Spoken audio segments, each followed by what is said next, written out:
I recognized him instantly by the way he moved. Slow, tired, shoulders bent as if life itself had weighed him down. And I could never have imagined that I would one day see the man who once shared my home living like this, searching through torn bags and crushed containers just to get by.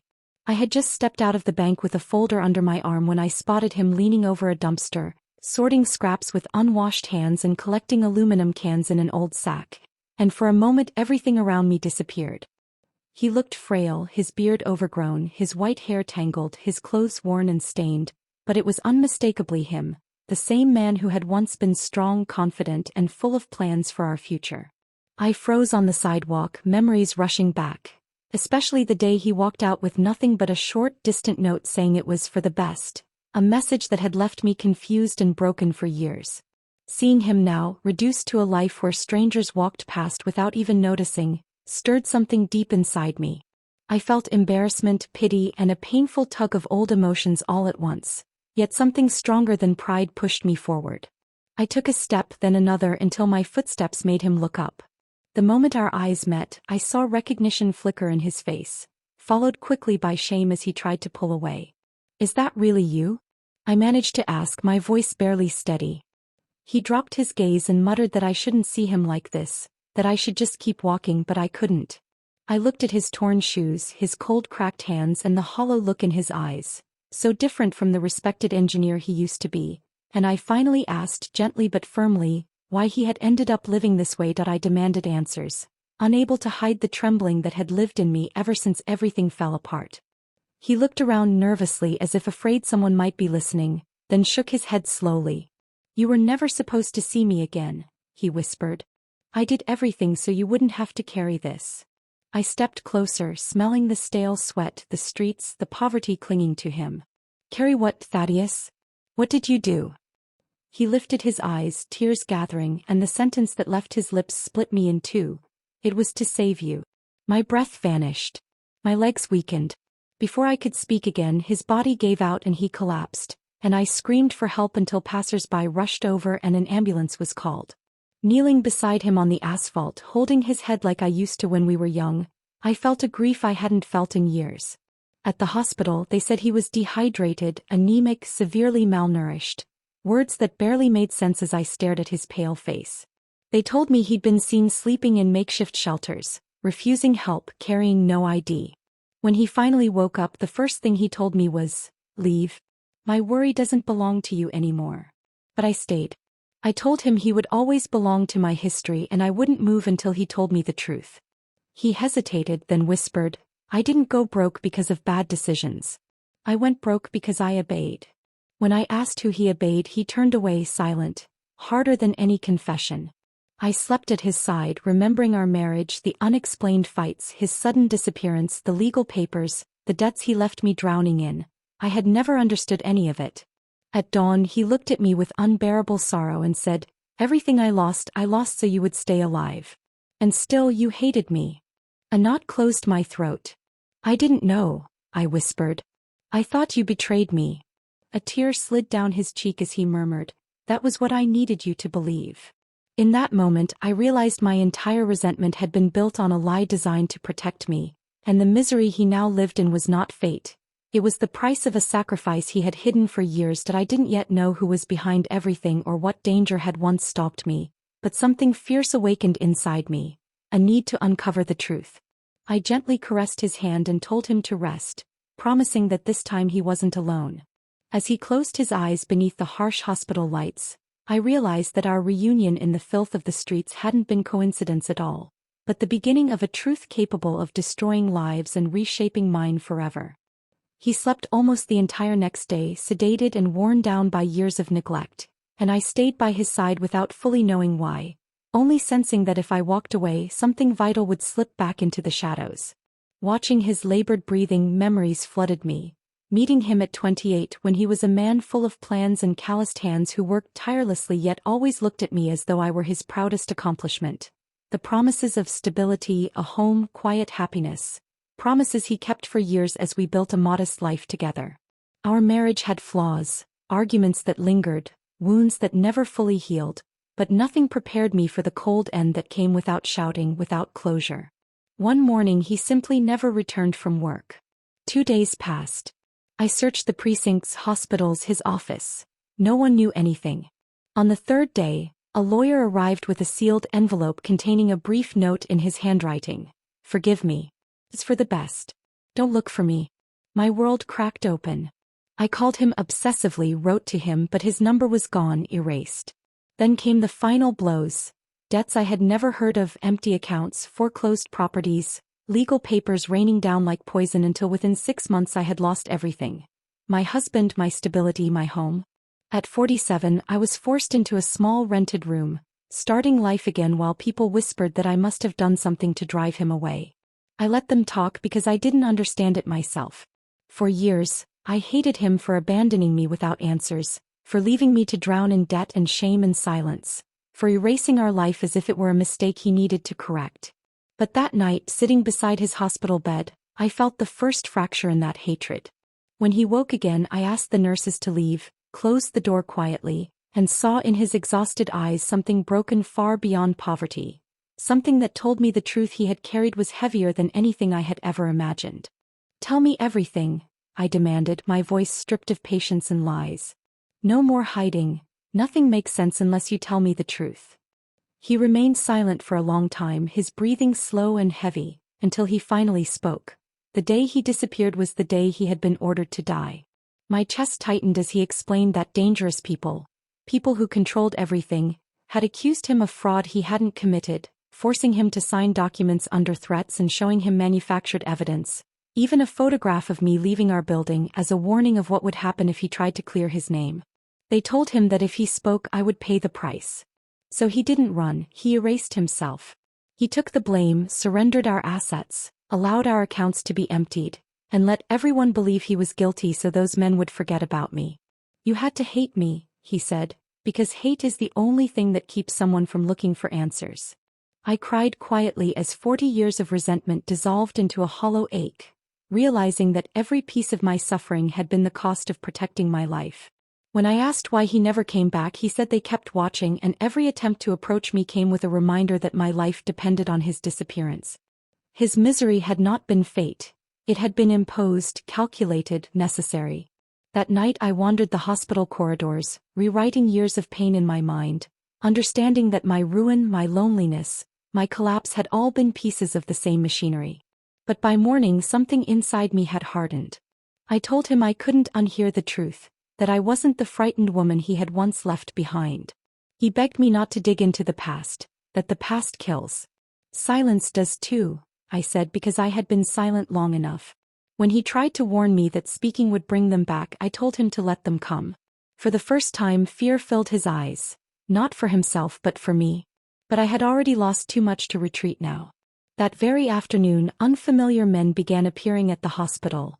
Men who didn't belong, asking for non-existent rooms, watching from corners with cold eyes. Thaddeus squeezed my hand, whispering, "They've already started." I met his fear with a calm born of devastation and resolve. "Then the end has already begun," I said, because if he had become a ghost to save me, then I was ready to become the woman who would drag the truth into the light, and make those who had destroyed him finally pay. The shadows of the hospital no longer felt peaceful. They vibrated with danger, with questions that lurked behind every curtain and every pair of unfamiliar eyes. Since Thaddeus's confession, the world I thought I understood had shattered, revealing a darker reality where I was no longer just a woman who had found her ex-husband living among trash, but a silent participant in a story of corruption, fear, and men who hid in plain sight. That night, while he slept, I wandered back to the waiting room with my mind burning, replaying the years after his disappearance.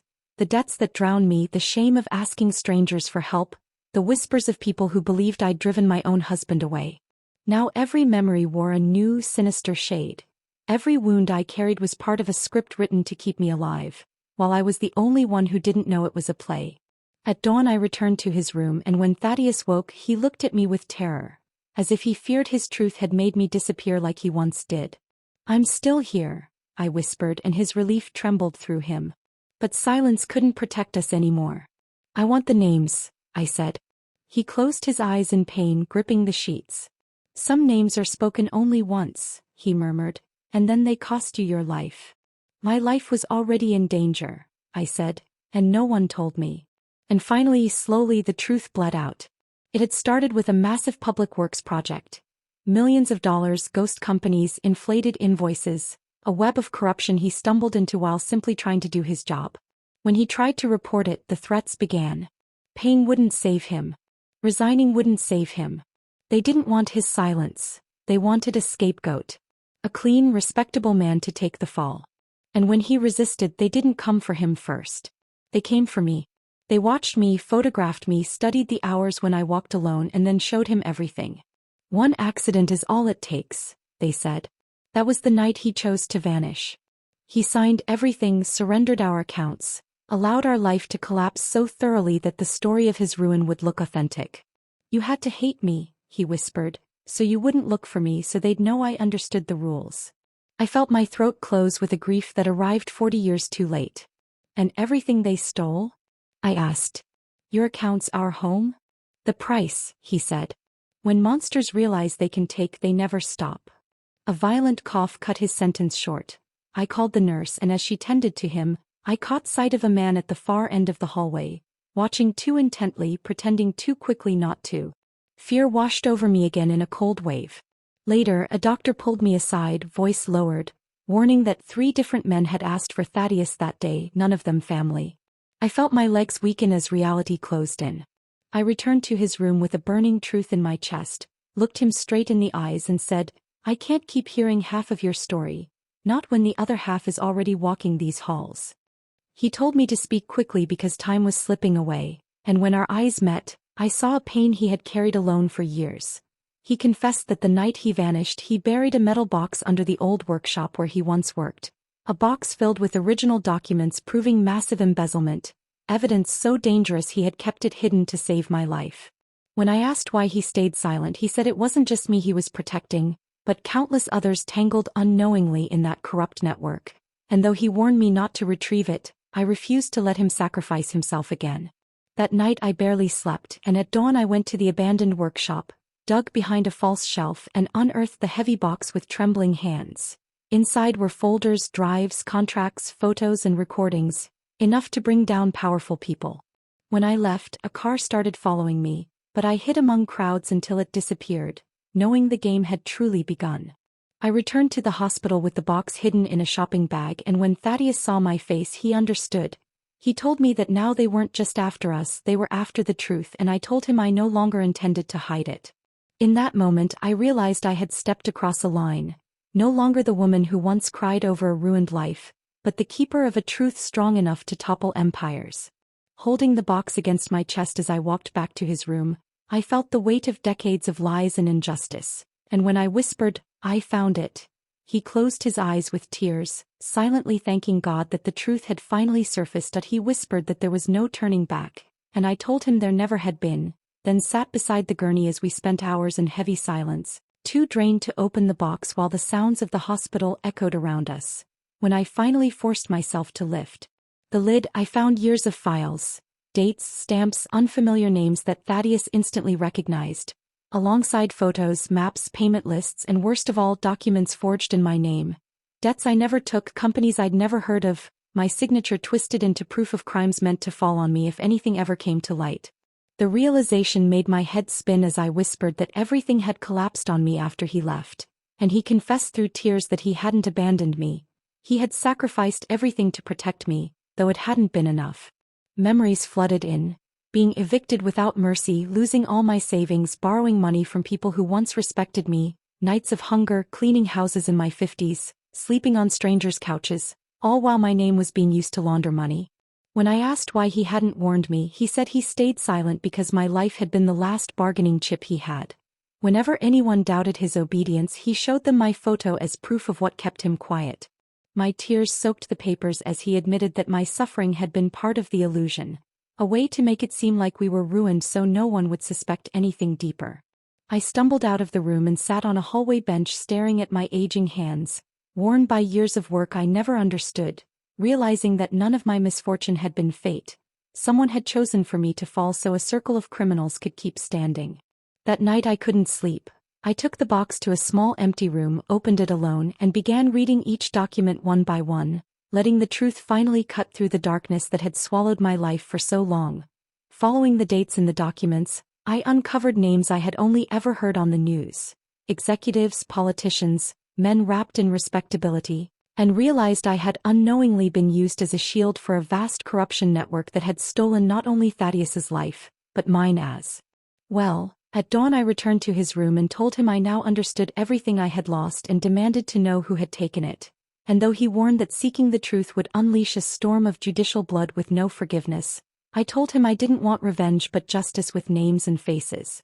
From that moment I stopped being the woman crushed by the past and began calling banks, courts, and former associates in secret, using the documents as a key that suddenly made the same people who once ignored me listen in uneasy silence.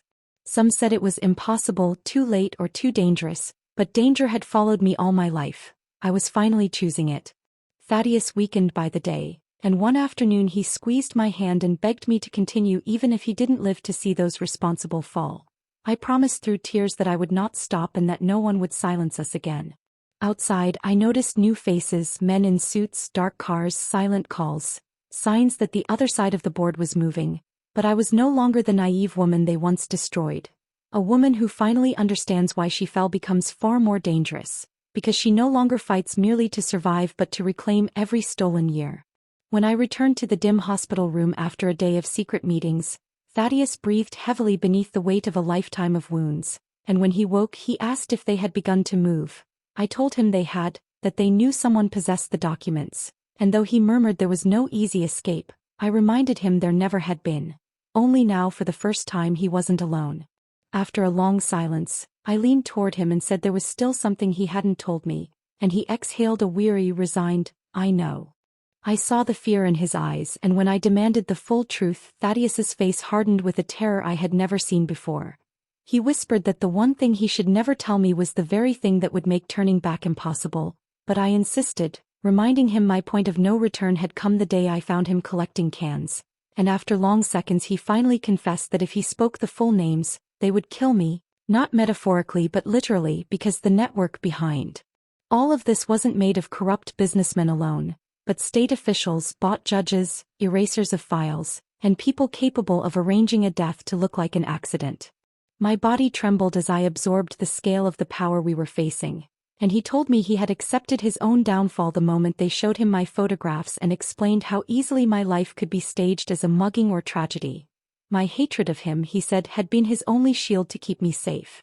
My memories twisted painfully as rage transformed into the cruelest form of love, and I begged him to tell me the names even if it meant my death, but he insisted we first secure the evidence, explaining that the box alone wasn't enough. They could burn, erase, or fabricate anything, so we needed to ensure the truth surfaced through press, clean prosecutors, or even international witnesses. He then described a rotten structure of rigged contracts, ghost companies, vanished millions, bribed officials, silenced engineers, suicided accountants, and accidental deaths of those who knew too much, revealing that I had been his bargaining chip all along. That night, real physical fear struck me as I walked home, but I did not stop. The next day I met an old investigative journalist who confirmed the magnitude of what I held, warning me that many would want my head, and that very afternoon I received a folded paper under my apartment door ordering me to leave the past or die with it. Trembling but resolute, I returned to the hospital where Thaddeus immediately recognized the warning in my eyes. When I nodded, he squeezed my hand with unexpected strength and whispered that the clock had begun to run, and not in our favor, but he held my hand with surprising strength and whispered, "If this goes sideways, promise you won't save me, save yourself." But I refused instantly, telling him we would rise together or fall together, and the emotion in his eyes was something between pride and fear. In that moment I realized with brutal clarity that they had always counted on my silence, my fragility, my ignorance, but I was no longer the woman who scrubbed floors believing fate had punished her. I now knew who had destroyed my life and exactly who I was fighting. That night I decided I wouldn't just clear Thaddeus's name, I would expose the entire network that had stolen decades from us, even if it cost me my peace or my life, because his sacrifice was not going to rot in a dumpster beside crushed cans. I met the journalist in a discreet cafe, carrying only a tiny fraction of the evidence. When he saw a rigged bid and an impossible transfer, the blood drained from his face and he whispered that what I had was dynamite. I told him it came from a man forced to vanish to save me, and he asked nothing more. Later, I warned Thaddeus that the process had begun, though he looked weaker than ever, the illness eating him slowly. That night the journalist called in a panic. His office had been ransacked, nothing valuable taken except files, and a note was left behind. "We only warn once." I slid down my spine. They were watching us closely. I moved encrypted copies of the files to a hidden provincial bank and kept only a minimal safeguard for myself. Days later, a young district attorney reviewed the documents under the cover of night and, after scanning the names and sums involved, whispered that if the evidence was authentic, the network had been operating for more than 20 years. "It's authentic," I told him. "My life was destroyed to hide it." And he looked at me with a gravity that said he finally understood the scale of the war we had just begun. The D looked at me with a gravity that chilled my spine. "Then you aren't just looking for personal justice. You're about to touch very powerful people." "They touched first," I replied, and he nodded solemnly. "I'm going to protect this file as if it were my own family." I left his office shaking, not from fear but from vertigo, yet the enemy didn't sleep. 2 nights later, when I returned to my rental house, the door was slightly ajar, everything overturned, drawers open, photographs scattered across the floor, and nothing of value missing except my old wedding album, a message carved in silence. "We know who you are. We know who you love." At dawn, I hugged Thaddeus without speaking, and he understood instantly. "Now they'll attack where it hurts most," he whispered. "They already did before," I said, pretending strength I didn't feel, because the truth was that my fear for him could break me. Days later, the blow fell. He worsened abruptly, high fever, respiratory failure, rushed to intensive care while the doctor warned with brutal honesty that if he survived the next 48 hours he'd have a chance. I spent the night motionless, staring at a white wall, terrified he would never see the guilty fall, that his sacrifice would remain unfinished. Then at dawn the day called. "We're executing the first raids today." My heart lurched. So soon? But he answered, "If we wait more, they'll destroy everything. They're already trying." What followed were hours of fragmented updates, short calls, simultaneous operations, offices raided, servers seized, respectable businessmen dragged from their dens of power. By mid-afternoon the journalist texted me a single line: "This is going to explode." And it exploded that same night. A consortium president arrested, a manager fleeing the country, a former official thrown under the bus by his own party. The whole nation began to whisper, but the enemy struck back. Leaving the hospital, a man tried to push me into an accident too perfect to be chance. And only an orderly tripping at the right moment saved me from being crushed, the car grazing past my body like a warning from death itself. I realized then that I had no margin left. That night I sat beside unconscious Thaddeus and whispered, "They can't hide anymore. Everything is falling. Don't give up now," a single tear slipping down my cheek. And at the next dawn he opened his eyes. "Are they still alive?" he asked weakly. "Very alive and very nervous," I whispered, and he managed a faint smile. "Then it was worth it." I squeezed his hand, knowing the war wasn't over. 2 days later the D summoned me urgently and said, "We have enough to go to trial. Names, money trails, recordings. Everything. And the biggest ones." My legs trembled. "So it's now or never?" "Exactly." When I left his office, I knew that the story that began among trash bags was reaching its point of no return, and we were no longer just 2 victims. We had become the spark meant to burn an empire. We were the crack through which an entire empire was crumbling, and that night I leaned close to Thaddeus and whispered, "They are going to fall, all of them." He closed his eyes with a peace I had never seen before. "Then I can go in peace when it's time," he murmured. "Don't talk like that," I begged, but he only replied, "Someone has to pay for the silences of the righteous too." In that moment, I understood that the file hadn't only changed the fate of a country. It had rewritten the destiny of a man who had accepted losing everything so that I could keep breathing. And now, for the first time, his truth was about to be written in letters no one could erase. The first name appeared on the news at dawn on a Tuesday. I was sitting beside his bed when the anchor solemnly pronounced the identity of a businessman everyone admired. I saw him on the screen in handcuffs, hiding his face behind a trembling hand, and a shiver coursed through me, not joy but vertigo, as the truth crossed the threshold of secrecy and became public. "It started," I whispered, and Thaddeus opened his tired eyes to look at the television. "I never thought I'd live to see this," he breathed. That same day the second and the third fell. Raids across the city, servers seized, offices sealed with police tape, a network unraveling in plain sight. Men who had walked wrapped in power for years now lowered their heads before the cameras. But nothing unfolded cleanly. Each fall triggered a counterattack. Anonymous calls to the hospital, strangers lingering too long near the door. A note slipped under Thaddeus's wheelchair reading, "This isn't over yet." 2 days later, the D summoned me urgently. "We need your formal testimony," he said, not as my ex-husband but as the chief guardian of the documents. A weight crushed my shoulders. "Is it safe?" I asked. "At this point nothing is," he replied. "But without your testimony, some will negotiate their escape." I agreed. On the day of my statement, the courthouse was surrounded by cameras. Entering through the crowd, I felt every gaze pierce me like a dart. Me, a 67-year-old woman who had spent decades invisible, was now the key piece of a process shaking half the nation. Inside were them, some immaculate in suits, others already cracked by disgrace. I recognized 2 of the names Thaddeus had murmured in the hospital. My hands trembled, but I moved forward. The DA recited dates, numbers, contracts, and then called me to the stand. "Do you recognize these documents?" he asked, holding up a folder. "Yes," I said. "For years I believed they were the cause of my ruin. Today I know they were the mechanism of their crime." A murmur rippled through the room. "Can you explain how they came into your possession?" I drew a deep breath and told everything. The workshop, the buried box, Thaddeus's confession, the evidence, the threats, the persecution. Nothing was omitted. Each word was a slab crashing down on men who had spent decades treating human lives like disposable pieces. One of them suddenly rose and pointed at me, furious. "She's lying," he screamed. "She's being manipulated by a criminal." The judge struck his gavel sharply. "That woman," he said, his voice echoing through the chamber, "is the reason we are here today. And you, gentlemen, are the reason she lived marked by ruin." My knees weakened, and the D held my arm as I sank back into my seat. Hours later, when the hearing ended, there were no doubts left. The evidence was overwhelming, and several pretrial detentions were signed that very day. Some tried to negotiate, others declared themselves victims, while 2 requested protection, fearing reprisals. The castle of power was crumbling from within.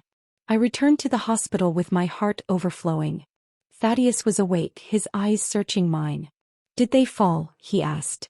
"Yes," I whispered, tears streaming. "They started to fall." He closed his eyes, a faint peace settling over his worn face. "Then I can rest a little," he murmured. "Don't you dare give up now," I told him, squeezing his hand. "The most important part is still missing." "What is missing?" "Clearing your name," I replied. 3 days later, the news broke that completed the circle. A high-level official, until then untouchable, was detained attempting to leave the country with false documents, and on his computer the illegal operations were laid bare. Thaddeus's name appeared as the scapegoat, carrying orders to protect the true leaders. The DA came personally to the hospital. "Mr. Thaddeus," he said solemnly, "officially you are exonerated of all charges. Your name has been cleared before justice. You were the victim of criminal extortion, and your sacrifice allowed the dismantling of one of the largest networks in the country." Thaddeus began to cry silently, and I hugged him carefully so as not to hurt his fragile body. "We did it," I whispered. "We did it." But justice always comes at a cost. That same morning his condition deteriorated suddenly. Internal bleeding, alarms, frantic doctors, and I stayed glued outside the emergency room, hands clasped, praying in a language I had abandoned long ago. Endless hours passed until the doctor emerged, face grim. "We did what was possible," he said. I entered the room with trembling steps. Thaddeus lay connected to machines, eyes closed. I took his hand, whispering, "You carried the truth to the end, and now everyone knows it." His eyes opened for the last time, filled with a love I will never forget. "It was worth it," he said faintly. "You are alive, and they won't hate you because of me anymore." A tear slid down his cheek. "I never hated you," I whispered, and he died with a small smile on his lips. The scandal rocking the country overshadowed his passing, but for me it was an earthquake. I mourned him in silence, away from cameras, speeches, with only his truth and the weight of stolen years. Days later, at his burial, a prosecutor approached me. There would be financial reparations and a public apology, but I shook my head. None of that will return the years he lost, I said. Perhaps it will prevent others from losing theirs. That night, I returned alone to my empty house, turned on a small light and sat on the bed, exhausted. The network had fallen. The guilty were either imprisoned or fleeing. The truth was now public, justice done, but the love that had sustained it all was gone. And yet I understood something profound. The revenge I had sought was never to humiliate them, but to see the truth standing, and that revenge was fulfilled. The next morning dawned under a thick gray sky, as if the world mourned with me. I woke in silence, no longer threatened, only absent.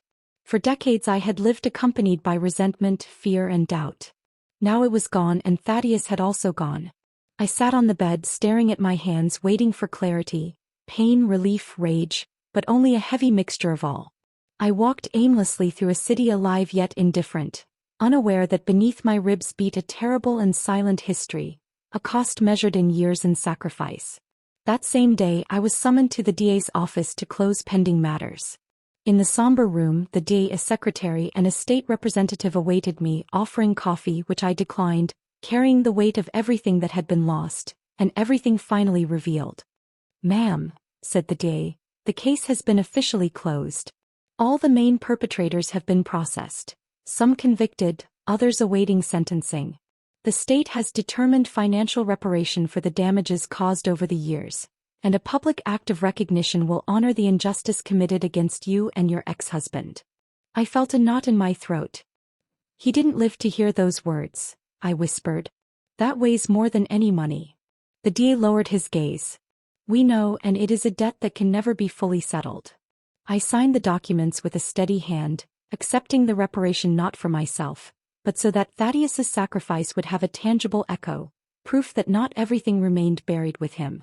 Outside, journalists pressed questions like stones, asking how I felt, what I thought of the corruption network, whether I forgave those responsible. I said nothing, walking among them with my head held high. Thaddeus had endured ruin in silence, and I would not turn his story into a spectacle. That night, at home, a white envelope without a sender lay on the table. Inside, a folded sheet bore a single handwritten sentence: "He won. And so did you." No threat, no resentment, just acknowledgement. I tore it up. The past no longer had permission to touch my present. In the following weeks, the scandal faded from the headlines, life went on, but mine had changed. I sold the small house where I had lived through years of poverty and bought a modest apartment with a bright window facing a park. I filled it sparingly. A table, 2 chairs, my books, and old photos rescued from ruin, including one of Thaddeus and me on our wedding day, framed simply, not for the husband who had left me, but for the man who had sacrificed himself silently. I learned to live slowly, savoring hot coffee, sunlight through the window, the murmur of children in the plaza. For years I had felt the world owed me something. Now I understood it owed me only peace. A month later, the public act was held. I didn't want to go, but the DA insisted, "Not for you but for history." In the Grand Hall they read the official statement, naming Thaddeus a victim of large-scale criminal extortion, a scapegoat whose life had been destroyed to protect illicit interests. When his full name was pronounced, the air broke in my chest. Invited forward, I walked slowly, the auditorium silent, and received the final resolution. "On behalf of the state," the DA said, "we ask for forgiveness for arriving late." I held the folder, words failing me. That night I returned home, heart heavy yet strangely light, knowing justice had been done and peace at last had arrived. I sat by the open window, feeling the wind move the curtains and thinking about the woman I had been when Thaddeus disappeared. The rage, the humiliation, the hunger, the hate that kept me standing through years of ruin. None of it had been in vain. Every tear, every fall, every sleepless night had led me to the truth, but the price had been unbearably high. One day, while reviewing the last documents from the box, I found a small note in Thaddeus's handwriting. "If you ever read this, it is because I am no longer here. Don't remember me as the man who fell, but as the one who loved you even when he had to deceive you to save you. Losing you was the highest price, but saving you was my only victory." I cried without restraint for what was lost, for what he never got to live, and over time, I learned to speak of him without my voice breaking, not as a tragedy but as an extreme act of love. At 67 I started over, not with illusions of youth but with the most valuable thing: truth. Today I walk without fear, I no longer look for shadows, I no longer tremble at a sound, and I no longer hate the man who disappeared. Now I know why he did it and what he left me. Life itself, wrapped in ruin and silence, but life all the same. We lost years that no one can return, yet someone paid for my freedom with his own suffering. I do not celebrate the fall of others, for peace came not from vengeance but from truth, from seeing his name cleared and understanding his silence had been love. Today I live simply but calmly, sleep in peace and walk without fear. Every morning I give thanks for the one enormous gift I have. I am still alive and I know why. At 67 I seek silence, calm, and the honor of a man who carried everything so I could carry nothing. I honor him by living without fear, without resentment, without chains. After so much pain I finally deserve to rest, to breathe and to live.